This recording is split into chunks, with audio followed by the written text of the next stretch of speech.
Cenário Brasil, com Fernando Schiller. Ô Schiller, abrimos hoje todo esse espaço aqui para você para falar da mais recente pesquisa Ibope a respeito de avaliação do governo Bolsonaro. Como é que você analisa os dados que foram mostrados nessa pesquisa? Tudo bom, Zé Paulo, os colegas da bancada e os ouvintes? Eu diria o seguinte, a pesquisa ela mostra um deslizamento da aprovação do Bolsonaro um pouco para baixo, quer dizer, mas é uma oscilação muito pequena, na verdade. Quer dizer, ele tem, pela pesquisa aqui, ele tem 32% de regular, 31% de bom e ótimo e 34% de ruim e péssimo. Para ter uma ideia, na pesquisa anterior, que foi feita em junho, a pesquisa da CNI, a CNT, aliás, Ibope, ela é feita a cada 2 meses e meio, 3 meses. Então você tinha aí basicamente o mesmo patamar de regular, 2 pontos abaixo em termos de ruim e péssimo e 1 ponto acima em termos de bom e ótimo. Quer dizer, então na verdade é praticamente uma estabilização. Isso explica em grande medida o tom do discurso que foi feito na ONU pelo presidente Bolsonaro agora anteontem. Quer dizer, ele fala para esse terço, ele tem um terço relativamente estável. Vamos lembrar, o presidente teve no último mês em meio a um bombardeio. Você tem expectativa de crescimento da economia baixo para esse ano, você tem uma queda aí do desemprego. Ontem nós tivemos uma pesquisa do CAGED, 121 mil vagas criadas no emprego formal agora no mês passado, mas o fato é que ainda é uma redução muito pequena, quer dizer, não bate na população de maneira consistente. Isso é uma expectativa, uma perspectiva de retomada do emprego e do crescimento.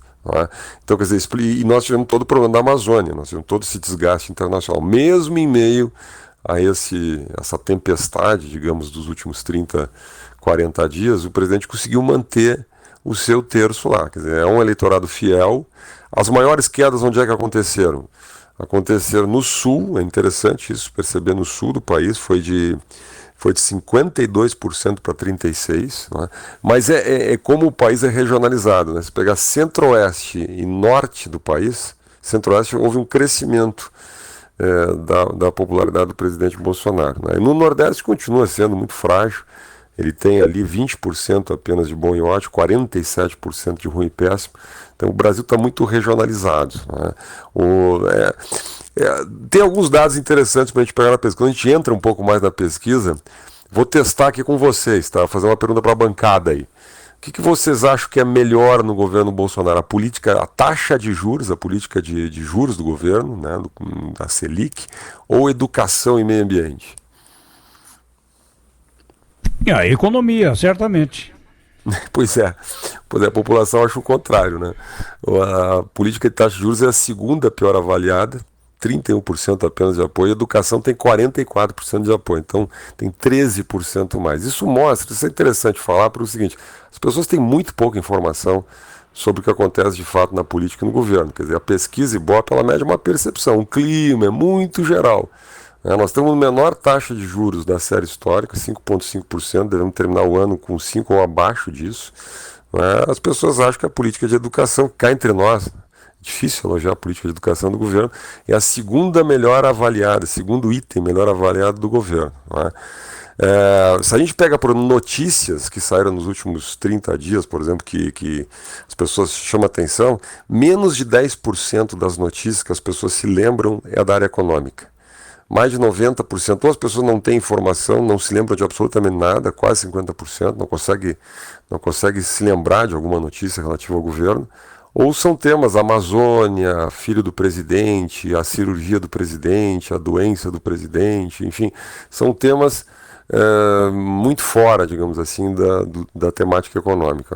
Então isso também explica um pouco o tom do discurso, quer dizer, que é feito lá na ONU, mais para um público interno, que toca muito menos em temas políticos e muito mais na chamada agenda eleitoral, agenda política do governo.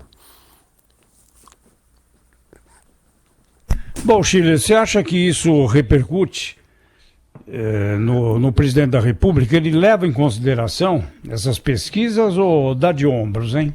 Eu acho que leva muito em consideração. Acho que, quer dizer, qual é a estratégia? Vem dando certo de alguma maneira. Quer dizer, a estratégia de manter esse terço fiel. Né?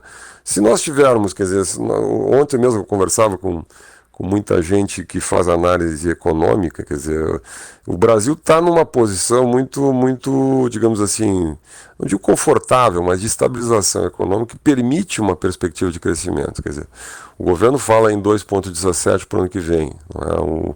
O mercado, em geral, precifica um pouco a menos isso, abaixo, 1,8, 1,9, 1,6, etc., dependendo da equipe que faz esse tipo de projeção. Mas vamos lá, se continuar essa queda do desemprego, né, essa tendência de queda do desemprego, né, se o país voltar a ter um patamar de crescimento que não seja 2,17, mas que seja nesse patamar um pouco abaixo de 2%, isso significa dobrar a taxa em relação a esse ano. Não é?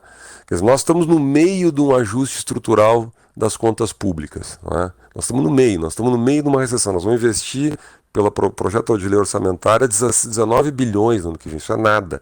Isso é 0,3% do PIB. Então o governo não aceitou relativizar a PEC do teto, não aceitou abrir mão, quer dizer, com medidas de natureza populista, vai fechar as contas aí com o dinheiro do pré-sal, alguns outros recursos de natureza extraordinária, enfim. Então, no meio de um ajuste fiscal duro, no meio de uma política de austeridade, não é? Com um presidente inábil politicamente, comprando brigas aí desnecessárias, não é? Manter-se um terço, digamos assim, é uma mostra de força política. Não é?